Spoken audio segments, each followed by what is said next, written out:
এই সিনেমাতে আমরা দুটো মাইরে দেখতে পাই। একটার নাম ছিল প্রিয়া, একটার নাম ছিল স্টেফি। প্রিয়া ছোট একখান সংসার ছিল, যাতে একখান মাইয়ে আর একখান হাত দামড়া বর ছিল। ওই বর ওরে ফোন করে এই টাইমে কয়, এ আমার না প্রমোশন হয়েছে, তুই কনে? কয় কি আমি ইন্টারভিউ দিতে আইছিলাম, আমিও পাস করে গেছি। ও তয় এই কথা, তয় সামনে আমাকে বিবাহ বার্ষিকীর দিন সবাই তাদের নিমন্ত্রণ করে একখান খাওয়া দিয়ে দিবানি, ঠিক আছে? এই কথা শুনে প্রিয়া গোষ্ঠীর লোকরে নিমন্ত্রণ দিয়ে দেয়। প্রিয়ার পাশের বাড়িতে থাকে ওর বান্ধবী স্টেফি। ও হলো একটা সিঙ্গেল মাদার। আর ওর বাড়ির পাশে থাকে আরেকজন, যার নাম হলো ম্যানুয়াল। ও ওই কিছুদিন আগে ওর মারে নিয়ে আইছে এই জায়গায়। অনেক বছর আগে ম্যানুয়াল তার মারে নিয়ে চলে গেছিল দিল্লিতে। ওই জায়গায় ওকে ব্যবসা ছিল। এখন ম্যানুয়ালের মার হয়েছে কি একখান রোগ, অ্যালজাইমার নাকি। তাই সে ওনারে নিয়ে এই জায়গায় আইছে, তাতে ভাবতেছে যে পুরোনো জায়গায় যদি স্বাস্থ্য একটু ভালো হয়। একটু পরে দেখা গেল যে ম্যানুয়ালের আরেকখান বোনও আছে, যার নাম নাকি আবার ডায়না, যে এখন নিউজিল্যান্ডে থাকে, আবার বিয়েও নাকি করে নাই। এই ম্যানুয়ালের বাড়ি ছিল প্রিয়ার একদম সামনে। প্রিয়া সব সময় রান্না করে তোর দিকে তাকায় থাকতো, ভাবতো ছেলেটা কিরম একখান যেন। একদিন ফিরিয়া দেয় যে ম্যানুয়াল একখান লাঠির মধ্যে লাল একখান কাপড় বাঁধে আশেপাশেতে দেখতেছে ওটা কি দেখা যাচ্ছে নাকি কারো বাড়িতে। এই ম্যানুয়ালও কম না, সে সব সময় তা বাইরে দেখতো কখন বাড়িতে বেরোচ্ছে, কখন আসতেছে, সবকিছু দেখতো। ফিরিয়ার মতোই একজন। এই ম্যানুয়াল একটু ভালো করে টিকটিকিগিরি করার জন্য এই স্টেপেরই ফোটায় ফেলায়। বাবা সিঙ্গেল মাদার ছিল তো, ওর জন্যই আরো তাড়াতাড়ি ফুটেও যায়, বুঝেনি তো। একদিন প্রিয়া ওই ম্যানুয়ালের মার সাথে আয়ালো করতে যায়, কিন্তু উনি ওর কোনো পাত্তাই দেয় না, না ঘরের মধ্যে ঢুকে যায়। এ প্রিয়া সব সময় দেখতো যে এই ম্যানুয়াল ওকে ঘরের দরজা জানলা বন্ধ করে রাখে, যাতে ওকে ঘরের ভিতরে কেউ দেখতে না পায়। একদিন হলো কি, ওকে ঘরে একখান বড় দেহের টিকটিকি ঢুকে গেল। ওই ওর যারে কয় নয় কমান্ডো ড্রাগন, ওইটা ঢুকে পড়ে। তারপরে সেই কমান্ডো ড্রাগনরে ম্যানুয়াল দৌড়িয়ে কাইটিয়ে চিকেন কয়ে আশেপাশের লোকরে নিমন্ত্রণ ধরে খাওয়াই দেয় পুরাই পুরাই। কিন্তু সবাই যখন ম্যানুয়ালে কয় বাড়ি তুই খা, আমরা একা খাচ্ছি, তুই না খালি ভাল লাগে। সে কয় আমি খাবো না, আমার আজকে উপবাস। এই আবার প্রিয়া দে ভাবে শালা শহর নাকি আজকে উপবাস, তো তুই সবাই রে করে খাওয়াচ্ছিস, ব্যাপারটা তো আমার খুব একটা সন্দেহজনক লাগতেছে। একদিন ম্যানুয়াল ওর কাকারে ডেকে কয়, কাকা ওই যে লাল কাপড়টা বান্ধিয়েছিলাম না কুটিতে, ও কারো বাড়িতে দেয়া যায় না। এমন কাকা কয় খালি এবার অপেক্ষা, আসে দিন আসার। এরপরে ম্যানুয়াল একদিন ওর নতুন গার্লফ্রেন্ড স্টেফির সাথে দেখা করে, আর জানতে পারে যে 19 তারিখে প্রিয়ার বাড়িতে একখান পার্টি আছে। সেদিন কি সবাই নাকি ওই মদ খাই পড়ে থাকবে। এই গুপ্ত খবর ম্যানুয়াল তার বন্ধু আর কাকারে কয়। কাকা কয় এটাই হলো তাকে একখান বড় একখান সুযোগ। এরপরে তারা বাজার থেকে কিছু কেমিক্যাল আর ট্যাঙ্কি আর কিছু পলিথিনের কাগজ কিনে নিয়ে চলে আসে। অবশেষে সেদিন চলে আসে যেদিনকে প্রিয়াকে গ্র্যান্ড পার্টি, ওই মানে বিবাহ বার্ষিকী। সবাই প্রিয়ার বাড়িতে আসে যায়, কিন্তু প্রিয়াকে দেখে যে ম্যানুয়াল আর ওর মা তো এখনো আসে নাই। ওদিকে ম্যানুয়াল তার কাকার সঙ্গে গোপনে করতেছিল সেই পরিকল্পনা বাস্তবায়নের জন্য। এই একখান আয়রন অন করে তার মায়ের শাড়ির উপর রেখে দেয়। কিছুক্ষণের মধ্যে শাড়িতে যায় আগুন ধরে। এই প্রিয়ার বাড়িতে সবাই ম্যানুয়ালের বাড়ির আগুন দেখতে পায়, সবাই ফাটি সাইডে আগুন নিভাতে দৌড়ে যায়। ম্যানুয়াল চিৎকার করতে দেয়, আমার মা ভিতরে আছে, আরে দেখা বাসা বাসা। কিন্তু সে জানতো না যে তার মা আসলে কথায়। আগুন নেভানোর পর দেখানি যায় ম্যানুয়ালের মা তো নাই। পুলিশ আসে দেয় যে কি হয়েছে কি হয়েছে।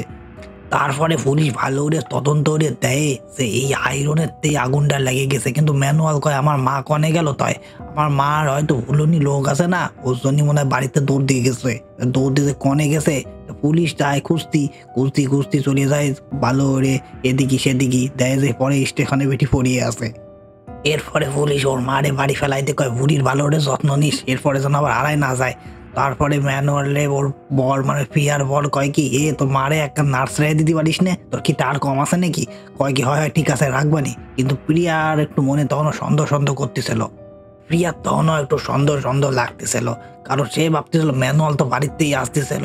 তো কি বোধহয় বাড়িতে আসতেছে, কিন্তু বাড়িতে সবকিছু বন্ধ আছে কিনা, গন্ধ বেরোচ্ছে কিনা না দেখে চলে আসলো। তারপরে আবার নাকি তার মাল্লায় আবার আলজাইমার আছে, তিনি আবার বলে যার রোগও আছে।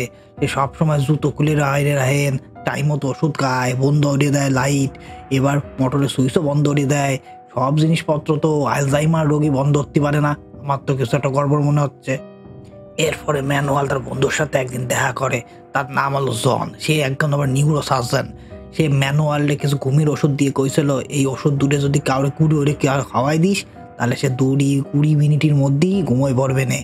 তারপরে সে বাড়িতে ফিরে স্টেফিরে কল দিয়ে কয়, বন্ধু আয় একটু, আমার মেন একটু ডিল দিতে যেতে হবে, আমার মার একটু খেয়াল রাখতে পারবি, রাত্রি কি ওনার সাথে একটু তুই থাকতে পারবি? স্টেফি কয় ঠিক আছে থাকবানি।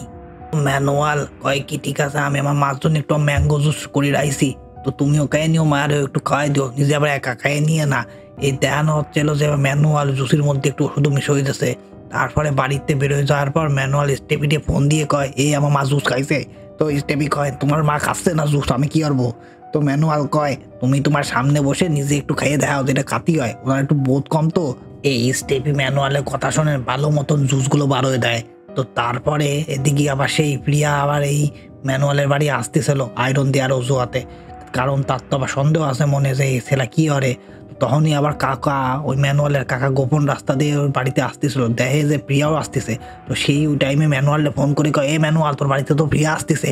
আর ম্যানুয়াল পাগলা সোদা হয়ে যায়, তো কারণ সে তো জানতো এই স্টেপি তো একটু পরে অজ্ঞান হয়ে যাবে, আর যদি প্রিয়া এসে দেয় তার বান্ধবীকে এলায় পড়ে আছে, তো হয়তো ওর আরও সন্দেহ হবে না, এবার কি হবে। তো ম্যানুয়াল এই টাইমে কাকার কয়, কাকা তোমার কিছু করতে হবে না, আমি দেখতেছি ব্যাপারটা কেমন হ্যান্ডেল করা যায়। তো ওই টাইমে সেই ম্যানুয়াল ওর বর্ডে ফোন করে, মানে প্রিয়ার বর্ডে ফোন করে কয়, এ দে তোর বন্ধু সেই কই নার্স নাকিরা আছে, তার ফোন নাম্বারটা দে। তো তো ওই টাইমে ওর বয় কয়, আমার দ্বারা তো না, আমার পুরোনি ফোনে আছে, তো প্রিয়ারে করছি যে নাম্বারটা তোমার দিতি, তাড়াতাড়ি ও যেন তোমার দিয়ে দেয়। তো প্রিয়ারে আবার ফোন করে কোয়াতে প্রিয়া আর ওই বাড়ি যায় না, না আসে আবার সেই নাম্বারটা নিয়ে ওকে আবার দিয়ে দেয়। আর এই টাইমে দেখা যায় যে ওর বান্ধবী মানে স্টেফি আবার গেছে অজ্ঞান হয়ে, আর ওর ম্যানুয়ালের মা আবার গেছে বাড়িতে ফালায়। কিন্তু এবার বেটি আর কিন্তু দৌড়ে দৌড়ে ফালায় নাই, এবার ওর কাকার গাড়ির পিছনে শুয়ে শুয়ে গেছে। তো আবার স্টেফি যখন ঘুমতে ওঠে, তো উঠে দেখে যে বেটি তো নাই। সে সঙ্গে সঙ্গে ম্যানুয়ালে ফোন করে কয়, ম্যানুয়াল তোমার মা তো পালাই গেছে। ম্যানুয়াল আবার সে আবার পুলিশের কাছে নিয়ে গিয়ে নিজের মার পুরো খুঁজে পাওয়ার জন্য রিপোর্ট দিতে যায়। সমস্ত কলোনিতে আবার চঞ্চল ছড়ায় যায় যে ক্যাম্পাই ম্যানুয়ালের মা আবার নিখোঁজ হয়ে গেল। এই শুনে প্রিয়ার প্রতিবেশী তারে কয়, তুমি যদি গতকাল আরেকটু সময় থাকতে তাহলে ম্যানুয়ালের মা হারাতো না। এই শুনে প্রিয়ার মনেও সন্দেহ আরও দৃঢ় হয়ে যায় যে কী ব্যাপার, কেউ ম্যানুয়ালও যদি ওই টাইমে নাম্বারটা না চাতো তাহলে আমিও তো বাড়িতে আসতাম না, তাহলে কি ম্যানুয়ালই চাচ্ছিল নাকি আমি বাড়িতে তাড়াতাড়ি চলে আসি। এই একটা গন্ডগোল তো আমার মনে হচ্ছে। সে তখন নিশ্চিত করতে চায় যে ম্যানুয়ালে আসলেই কি নার্স চাইছিল কিনা। সে করে কি নার্সরে ফোন করিয়ে কয়, এ নার্স তোরে কি ফোন করেছিল ম্যানুয়াল বলে কেউ একজন? সে নার্স কয়, না আমারে তো কেউ ফোন করে নাই। এই টাইমে প্রিয়া সন্দেহ আরও বাড়িয়ে যায়। এরপরে সিনি আমরা একটা মায়ের দেখতে পাই, যার নাম হলো কি ডায়ানা। এই ডায়ানা হলো ওই ম্যানুয়ালের বোন, ওই কইছিলাম না প্রথমে। তো নিউজিল্যান্ডে উনি আইসে ওনার মার দিয়ে দেখতে, মা হারাই গেছে ওই কথা শুনে। এরপরে প্রিয়া কোন এক তালে ওর ফোন নাম্বারটা নিয়ে নেয়। এরপরে প্রিয়া একদিন ডায়ানারে দেখে যে বাড়ি আসতেছে, কিন্তু তার মা এখনো আসে নাই। গভীর রাতে একদিন প্রিয়ার ঘুম ভেঙে যায়, সে জানলা দিয়ে তাকায় থাকে, তখন দেখে যে ম্যানুয়ালের মা ওই সামনে বাড়ির জানলার সামনে দাঁড়ায় আছে। অনেকক্ষণ পরে সে হা করে তাকায় থাকার পরে প্রিয়া ভয়ে তোরে মুখ লুকোয় নেয়। এরপরে প্রিয়ার স্বামীও আসে, অনে দেখে যে ম্যানুয়ালের মা কি করে হঠাৎ করে গায়েব হয়ে গেল। প্রিয়ার মনে জন্মায় একখান সন্দেহ, সে ভাবে যে ম্যানুয়ালই মনে হয় মারে লুকোয় রাখতেছে, কিন্তু কেন।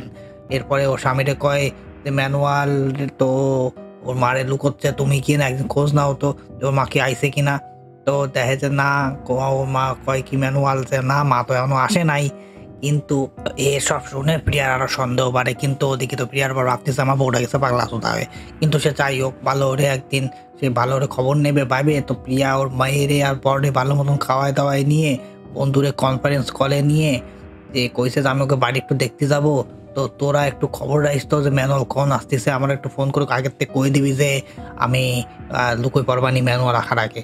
তো সে দেখে যে ম্যানুয়ালের একটি বন্ধু একটি কেমিক্যাল প্রোটেকশন স্যুট পরিয়ে নিয়ে বাথরুমের মধ্যে পলিথিন শিটের মধ্যে বসে কি একখান কি করতেছে। তো ওই দেহে প্রিয়া যায় ভয় পায়ে। এদিকে দেখা যায় যে ম্যানুয়ালের বাড়িতে ওই শ্যাডো মিরর লাগানো ছিল, যার কারণে প্রিয়া কিছু ঠিকঠাক দেখতে পায় নাই। কিন্তু ওর জন মানে ওই ম্যানুয়ালের বন্ধু ঠিক দেখছে যে মেয়ে তো সব দেহে বেলাইছে। তো ও করে কি ওই ম্যানুয়াল রে কয়ে দেয় যে দেখ তোর বন্ধু ওই বাড়িতে এসে নজর দিচ্ছে, কিন্তু তুই ভালো করে দেখিস। এই শুনে ম্যানুয়ালের তো ফেসে যায়, মাথায় উঠে। তখনই ওর সাথে সাথে গাড়ি উল্টো পথে ঘুরে এসে বাড়ির দিকে চলে আসে। তখনই ওর বান্ধবীরা প্রিয়ারে ফোন করে, বন্ধু তাড়াতাড়ি বাড়ি ফেলা ও বসুদা আসতে যাওনি। তাই শুনে প্রিয়ার অবস্থায় মাথায় উঠে ও উল্টো পথে বাড়ির দিকে আসতে যায়। এই সময় ম্যানুয়াল ওর বেলায় ধরে কয়, তুই আমার বাড়ি আইসিস কেন? ভাই যদি আসিস তোকে তোরায় দাঁত ফেলায় দেবো। প্রিয়া কয়, না না না, আমি তো তোমার মারে দেখতে আইসি, কই কি পরের বার আসলে আমার কই আসবি? ভাই কিন্তু না কই আসলে তোরায় দাঁত ফেলায় দেবো, আগে কই দিলাম। প্রিয়া তো সব সরি কুয়ে চলে আসে, আর ম্যানুয়াল দৌড়ে গিয়ে দেখে যে প্রিয়া কি দেখলো। ও দৌড়ে আসে পাইপের ধারে এসে দেখে পাইপ দিয়ে তো রক্ত বেরোচ্ছে। প্রিয়া সেই রক্ত দিয়ে নাই তো তাহলে তো কেস খাইছে। ম্যানুয়াল তারপর তার বন্ধুর দাঁড়িয়ে আসে, কয় বুকা সুদা তুলে সরাই দাঁত ফেলায় দেবো, তুই কি ভালো আইডিয়া বানাইছিস, সবই তো বাড়া লিকেজ করতেছে। এই শুনে ম্যানুয়ালের বন্ধু আর কিছু বুঝে পাচ্ছে না কি করবে। জন চুপ চাপ সব কিস্তি সরলো। আর কি আর কবে, বেচারা তো কাজ করেছে এমন কিস্তি কার মতো। আর চুপ চাপ সব মাল টয়লেটে ফ্লাশ করা শুরু করে দিল। প্রিয়া তার বন্ধুকে কলো, তোমরা কি খেয়াল করিস গতকাল ম্যানুয়াল তার বাড়িতে ভেতরে না গিয়ে সরাসরি আমার দিকে দৌড়ে আইছিল? এটা কেমন সম্ভব যে আমি ওই জায়গায় আছি? খবর কি তারা কেউ দিয়েছে? এটা স্পষ্টভাবে বোঝা যাচ্ছে ম্যানুয়ালের ভেতরে আমি ছাড়াও কেউ ছিল। এবার প্রিয়া স্টেফির বাড়িতে যায় এটা জানার জন্য যে ম্যানুয়ালের মা ক্যাম্পাই বাড়িতে পালাইছিল। তখন স্টেফি প্রিয়ারে কয়, দেখো আমি তো দুপুরে ঘুমোই নেই, কিন্তু সেদিন ক্যাম্পাই ঘুমোই পড়লাম, আমি তো টের পাই নাই। তারপরে ম্যানুয়াল ভাবে কি আমি যেন ওর মাঠে পালাই নিয়ে বেড়াইছি, সেই জন্যও আমার সাথে কথা কাও বন্ধ করে দিতেছে। আমারও একটু মনে মনে ভালো লাগতো, কি আর করবো, আমারও মনটা আর ভালো নাই। এসব কিছু শুনে প্রিয়া যায় মাথা খারাপ হয়ে। তারপরে সে ডায়নার একটা মেসেজ দেখো, দেখো তোমার মারে না আমি মনে হয় দিয়েছিলাম, কিন্তু ডায়না ওরে কয়, তুই কি দিয়েছিস? আমি করছি, আমার মা এখনো ফেরে নাই। এরপরে দেখা যায় যে ম্যানুয়াল মাঝরাতে বড় বড় করা বস্তা নিয়ে দৌড়ে বাড়ির দিকে যাচ্ছে, যেন সে লুকোতে যাচ্ছে। এই দৃশ্যে প্রিয়ার বন্ধুও দেখতে পায়। এইসব আপডেট প্রিয়ার বান্ধবী প্রিয়ারে সব দিতে দেয় চুপচাপ করে, যাতে যেন কেউ টের না পায় ওকে সব ভিতরের খবর।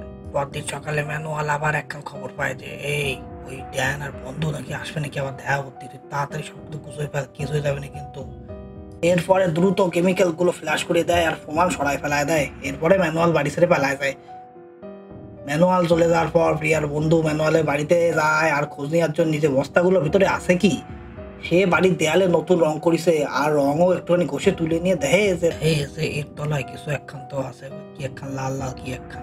তার আবার ছবি তুলে নিয়ে এরা আবার প্রিয়ারে সেন্ড করে দেয় যে দেখো তো এর মধ্যে লাল কি। এর মধ্যে আবার জন চলে আসে ওই বন্ধু। সে কয়, তোরা কি করি সেই জায়গায়? সে কয়, আরে দোস্ত আমরা তো একটু ঘুরতে আইছিলাম, দেখতে আইছিলাম, তাছাড়া কিছু না, তুমি যাও তোমার কাম করো। এদিকে প্রিয়া আবার দাঁড়াইছিল, ওর বর ফোন দিয়ে কয়, পাগলা বেটি, ওর মারে পেয়ে গেছে, ওই মানে ম্যানুয়ালের মারে, তুই কি জানিস, খবর পাইছিস? ও তো এসে গেছে, ও কি এক বৃদ্ধাশ্রমে ছিল। এবার সবাই তো প্রিয়ারে ওই গাঁজা করে ভাবতেছিল। তারপরে প্রিয়া কিছুই বুঝতে পারতেছিল না। তবে ম্যানুয়ালের মা ফিরে আসার পর গ্রামের লোকেরা সবাই দেখতে আসে। এবার ম্যানুয়াল সবার সামনে কয়, দেখো আমি এই গ্রাম সাইড চলে যাবো, এই পাগলকে মধ্যে আমি আর থাকতে পারবো না। এদিকে স্টেফি আবার ম্যানুয়ালে পটানির জন্য কথা কতে যায় আর ওর সাথে গল্পে মেতে যায়। আর সেই সুযোগে প্রিয়া ওর ঘরে ঢুকে যায়। ঘরে ঢুকে গিয়ে ওর মার দ্বারে চলে যায়, কি মারে কয় যে দেখো তোমার মনে হয় না যে আমার রোগী, তোমার সাথে কি কোনো কেস হচ্ছে, তোমার সল কি তোমার সাথে কিছু করতেছে টাকা পয়সার জন্য, সম্পত্তির জন্য, আমার একটু সব খুলে খাও। এর মধ্যে আবার ম্যানুয়াল চলে আসে। এরপরে ম্যানুয়াল ভাবে যে এই পাগল ছাগল নিয়ে তো আর পালা যাবে না, তো না সময় নষ্ট না হলে সকালবেলা ফালায় যাবো এই জায়গাতে, যাতে যেন আরো কেস না হয়। এদিকে ফিরিয়াও আবার সব কাম কাজ বাদ দিয়ে ওই চিন্তা নিয়েই পড়ে আছে। ওদিকে যে কালকে ওর ইন্টারভিউ, সে চিন্তা মাথায় আছে। তো সে বাদ দাও, ভালো করে ও সকালবেলা যায় ইন্টারভিউ দিতে, কিন্তু ইন্টারভিউ দিতে গিয়েও সে ওই চিন্তা ওরেই যাচ্ছে বসে বসে খালি ওই ডাইনারে যাচ্ছে মেসেজ মানে খালি মেসেজ করে যাচ্ছে, একের পর এক মেসেজ করে যাচ্ছে, কোনো রেসপন্সই করতেছে না সে মাইয়ে। এরপরে সে দিল কল করে ওই ডায়নারে, আর কল দিচ্ছে বারবার কাটিয়ে। সে কল কাটতেছে কিনা, সে কল কাটতেছে হচ্ছে ভাই মানে ম্যানুয়াল। তো ম্যানুয়াল ওর কল কাটলো কেমন, কিন্তু সে তো বুঝতে পারছে না, সে তো ভাবতেছে কল যাচ্ছে কাটে। আর কল কাটার সময় বারবার ওই মালয়ম ভাষায় করছে, তোমার কল কাটিয়ে দিচ্ছে। ও ভাবতেছে যে মালয়ম ভাষায় কেন কবে, ও তো গেছে নিউজিল্যান্ডে, তো অন্য ভাষায় হওয়ার কথা। এদিকে ম্যানুয়াল সব দিল ফুরোয়, ও যা সব জিনিসপত্র ছিল, সব পাসপোর্ট, ওর কাপড়, ওর জামা সব দেশে পুরায়। এরপরে প্রিয়া ওর ইনস্টাগ্রাম খুঁজে ওর এক বান্ধবীরা খুঁজে বের করে। সেই বান্ধবীর সাথে মেলা ফটো দিয়ে রাখিছে ওর মধ্যে, ওর ইনস্টাগ্রামের পোস্ট যারে কয়। প্রিয়া ভাবে যে আমি কি এরে ফোন করবো। সে কি ভাবতে ওদিকে ওর মেয়ে আসিয়ে ফোন করে দেশে ওর দাদারে মানে ওর সেই ম্যানুয়াল ফোন করে তুমি এই যা চলে আসছো অলরেডি। কি হয় আমার এসে একটু নিয়ে যাও, আমার দ্বারা ট্যাক্সি ভাড়া নাই। কয় কি না তুই জানবাই হোক ট্যাক্সি ভাড়া নিয়ে আয়, আমি তোর এক জায়গাতে তুলে নিবানি, তুই আয় তাড়াতাড়ি এই জায়গায় আয়। তারপর সে আসে এক ফাঁকা শুনশান জায়গায়, ওই জায়গায় হাত দেখায়, কয়ে আমি আইসি, যাক দাঁড়ায় আছি, তুই আয়। তারপর ওরে নিয়ে যায়। এর মধ্যে একটু গাড়ি দাঁড় করায় নিয়ে ও আবার ওর জ্যাঠারে ফোন করে, জ্যাঠা না, ওই সেই কাকা ছিল না, কাকারে ফোন করে, মায়ে তো চলে আসছে, করবো কি কাকা, একটু কদিন আমারে কি আমি কি পুঁতে ফেলাই দেবো? কি না, তোর পুঁততে হবে না, তুই দাঁড়া, আমি তোর আইডিয়া করছি। এর মধ্যেই প্রিয়া সেই মায়ের মেসেজ দিয়ে ফেলায় যে, এই মায়ে তুই কি অনে রে, আমি সেই এই বাড়ির পাখিতে করছি। এক মায়ে প্রিয়া কয় কি, ও তুমি, আমি তো এই ম্যানুয়ালের সাথে আসি, তুমি না বেরো, ওই ম্যানুয়াল কিন্তু খুব সুবিধার মাল না, তোমার কিন্তু মারি ফেলা দেবে না, পুঁতে ফেলা দেবে না, আমি করছি, তোমার বান্ধবীরা কিন্তু গুম করে দিছে। এ প্রিয়া এই নতুন মায়ের সব ঘটনা খুলে কয় যে ক্যাম ভাই কি হয়েছে, কিরা কার মা, কিরা কার বাবা, কারা কার পিসি, সব কিছু কয়। যা শুনে তো ওর হয়ে যায়। আর ও ভাবতে চায় যে ক্যাম ভাই এই জায়গাতে আর তাহলে পালাতে না যদি পারি তাহলে কি হবে, তাহলে কি আমিও কি মরবানি, এই নিয়ে তো সে চিন্তায় পড়ে যায়। এর মধ্যেই সে ডাক্তার আবার প্রিয়ারে ফোন করে যে তুমি আমার যে রং স্যাম্পেল পাঠাইছিলে ওর মধ্যে আবার মায়ের রক্ত পাওয়া গেছে, রক্ত কিসির। এবার সে প্রিয়া তো সব এবার চিন্তায় পড়ে যায় যে কি হলো, তাহলে কি মায়ে কি মারি ফেলা দিছে। এবার তো সত্যি আমার সন্দেহ তাহলে সব সত্যি যাচ্ছে, আমাদের প্রুফও আছে, তাহলে এবার দেখি কি করা যায়। এবার প্রিয়া ফুল বুঝে যাচ্ছে যে তা এবার এই মায়েরাও তো মরবে, যে ওই দেয়ানার পিছন পিছন আইছে, তাহলে এবার কি করা যায়। তো ও ইন্টারভিউ ফেলায় ধুয়ে চলে যায় ওই নতুন মায়েরে বাঁচাতে। ওদিকে ওই মায়েরাও তো ভাবতেছে কি যে করবো, আমি কি পালায় যাবো এই জায়গাতে, এগে তো আমার বেদিক ঠিক লাগতেছে না। এদিকে কাকা অনেক চিন্তা ভাবনা করে দেখলো যে না, মেলা হয়ে গেছে, এই যে মাইয়ে আইসে ওরেও মারতে হবে। তো তুই ভালটি এক কাজ কর, তুই তোর বন্ধুরে নিয়ে এরে দিয়ে মারিয়ে ফেলায়, প্রথমে অজ্ঞান করে দিয়ে ওই নতুন দোকানে নিয়ে চলে আসে, আয় ওরে পুরা বেলায় দিবানি। এবার ফিরিয়া ভালো মানুষের মতো আগে ওর বড়ে কল করে যে শোনা আসো, এই মায়েরে না মারে ফেলাবে। ওকে কোন মায়ে ডায়নার পিছন পিছন একখান মায়ে আইসে নতুন মায়ে, ওরে মনে হয় মারে ফেলাই দেবে না ওর দাদা।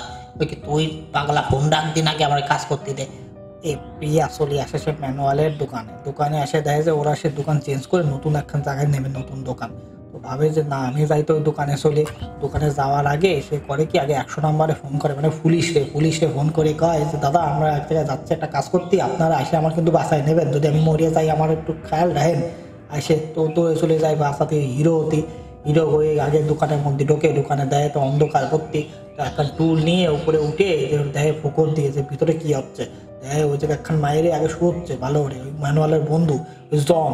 তারপর দুজন কথোপকথন করছে যে কি করে কি মায়ের মারা যায়। এবার প্রিয়া একখান পাটো তুলে সেই একখান গাই মারে কাজ দিল ফাটায়, সে নতুন কাজ লাগাইছে। এই কাজ ভাঙার আওয়াজ শুনে ম্যানুয়ালের মাথা গেল পুরো বিগড়ায়। ও ভাবছে যে আজকে এই মায়ের মারি ফেলা দেবো, পুঁতে ফেলা দেবো, আমার নতুন কাজ ভাঙিয়েছিস তুই জানিস কয়টা আগে লাগাইছি। ইয়া গাড়িতে ঢুকে আগে পুলিশকে ফোন করতে চাই, পুলিশ তোমরা কত পৌঁছাইছো, আমি তো আজ কাজ ভেঙে ফেলাইছি, এবার তো আমার মারি ফেলা দেবে। এর মধ্যে একটা কাঠ নিয়ে ও দেয় ওর কাছের মধ্যে বাড়ি, ওই গাড়ির কাছে, আমার কাজ ভাঙিয়েছিস, আমি তোরও কাজ ভেঙে ফেলা দেবো, তোরও ভেঙে ফেলা দেবো। আর এদিকে প্রিয়া ভয়তে দেয় গাড়ি চালায় দিয়ে ওই ব্রেক মারে, আর ওই ম্যানুয়ালকে দেয়ালে গুঁতো খায় আধমরা হয়ে পড়ে। আর ভিতরে গিয়ে দেয় যে ও একা পড়ে না, ওর বন্ধুও পড়ে গেছে দেয়ালের সাথে। এবার প্রিয়া ভাবে কি হলো দুটোরে মেরে ফেলাই দিলাম, এবার একারে বাঁচাতে গিয়ে আমি দুটোরে মেরে ফেলাই দিলাম। তো যা হইছে আগে মায়েরে বাঁচাই, নতুন মায়েরা তো আগে বাঁচায়নি।